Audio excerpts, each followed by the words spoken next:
everyone, it's Karen from Beyond IVF Baby channel. I'm so glad you're here. Today I want to help you save time on your fertility journey. So today I'm talking about male factor infertility. One great way to save time is not to do all those invasive, extensive tests before making your man get a fertility check. It's so easy nowadays. You have simple test kits you can buy on Amazon or virtually anywhere. They're like less than 50 bucks and the results are pretty accurate. Second to that, if it's intimidating to go to a reproductive endocrinologist off the bat, and yes, they are expensive. Usually it's $500 a visit. You might want in the US. You might want to consider getting a lab order from your OB for a sperm analysis, and in certain cities and certain lab cores you can have your man do that particular test.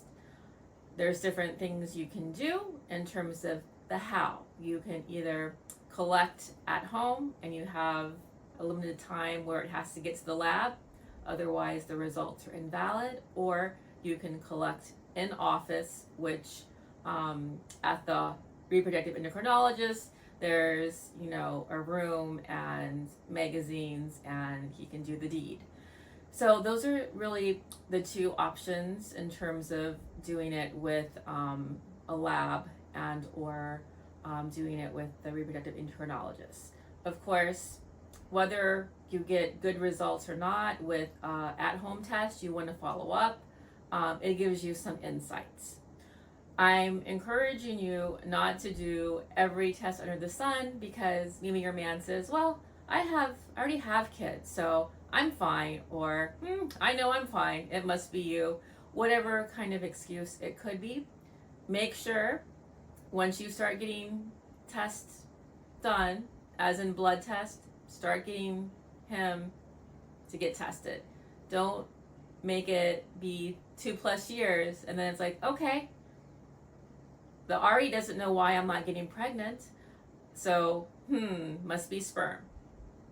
And on that topic, if your man has low sperm count or he has no sperm count or something like that, the RE might say, oh, well, yeah, you're going to need IVF because there's such a low sperm count.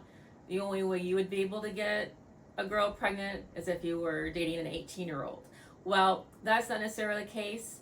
When my man finally brought his sperm production up into the low range, because it was in the 0 range, we were able to get pregnant naturally when the RE was like, no, it's not going to happen. IVF is your only option. So you have to take what they say with a grain of salt because every condition is unique. And even with a low sperm count, it is possible to get 35+-year-old female pregnant, okay? So it is possible. It might just take more time. So keep those things in mind, but also keep yourself in mind. You want to have your baby. You don't want to wait, so you want to make sure he's going to get tested. And pay attention to the rules that are provided. The doctor's office will give you anywhere between 3 and 5 days where he must abstain before he does the test to get results that would be considered normal or accurate. Okay, so that's the fertility tip I have for you today. Until next time, I hope you have a great time and be safe.